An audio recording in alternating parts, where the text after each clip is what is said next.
Arap Sang and the Cranes. Arap Sang was a great chief, and more than half a god. For in the days when he lived, great chiefs were always a little mixed up with the gods.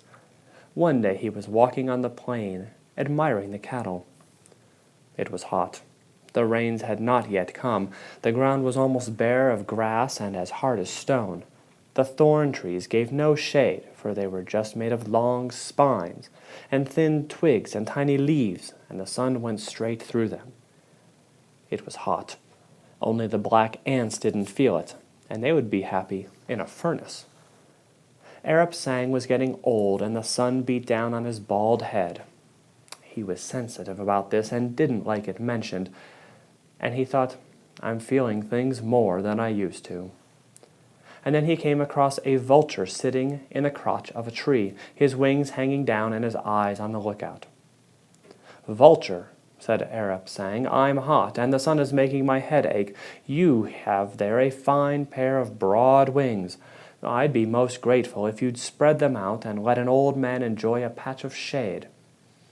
Why, croaked Vulture. He had indigestion. Vultures usually have indigestion. It's the things they eat. Why? Said Arap Sang mildly. Now that's a question to which I'm not certain that I've got the answer. Why? Why, I suppose because I ask you. Because I'm an old man and entitled to a little assistance and respect. Because it wouldn't be much trouble to you. Because it's pleasant and good to help people. Bah, said Vulture. What's that? Oh, go home, Baldy, and stop bothering people. It's hot. Arap Sang straightened himself up, and his eyes flashed. He wasn't half a god for nothing, and when he was angry he could be rather a terrible old person, and he was very angry now. It was that remark about his lack of hair.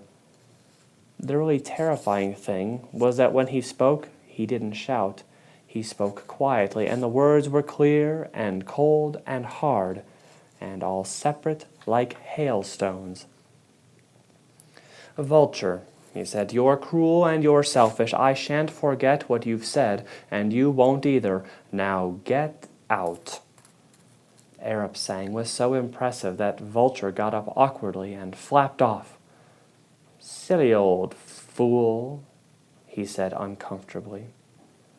Presently he met an acquaintance of his. Vultures don't have friends, they just have acquaintances, and they perched together on the same bough. Vulture took a close look at his companion, and then another, and what he saw was so funny that it cheered him up. He giggled. What's happened to you?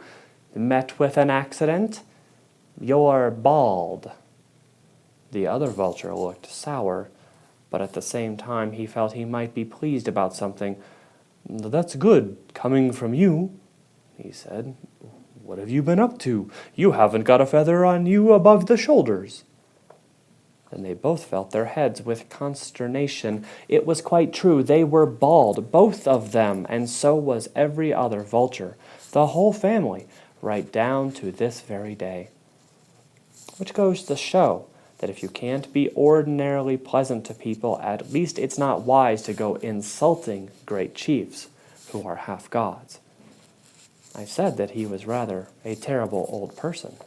Arap Sang walked on. He was feeling shaky. Losing his temper always upset him afterward, and doing the sort of magic that makes every vulture in the world bald in the wink of an eye takes it out of you if you aren't as young as you used to be. And he did want a bit of shade. Presently he met an elephant. Elephant was panting across the plain in a tearing hurry, and was most reluctant to stop when Arap Sang called to him. Elephant, said Arap Sang weakly, I'm tired and I'm dizzy. I want to get to the forest and into a bit of shade, but it's a long way. It is hot, isn't it? Said Elephant. I'm off to the forest myself. Would you spread out your great ears and let me walk under them? Asked Arap Sang. I'm sorry, said Elephant, but you'd make my journey so slow. I must get to the forest. I've got the most terrible headache. Well, I've got a headache too, protested the old man. "I'm sure," said Elephant, "and no one could be sorrier about that than I am. Is it a very big headache?"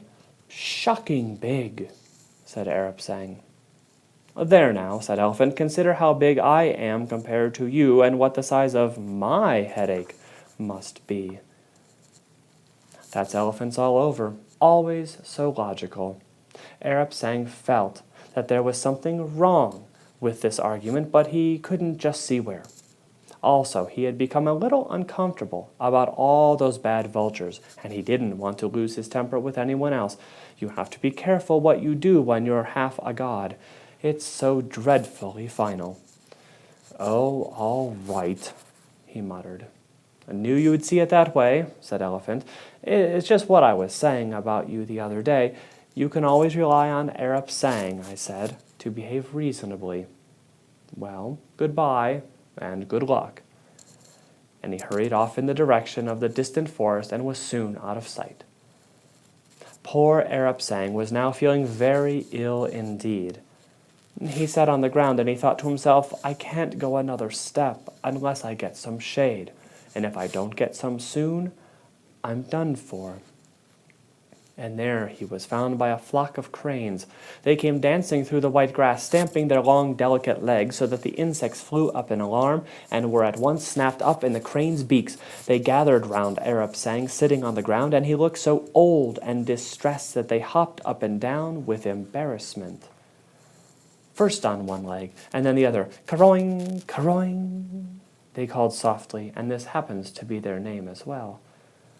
"Good birds," whispered Arap Sang, "you must help me. If I don't reach shade, soon I'll die. Help me to the forest."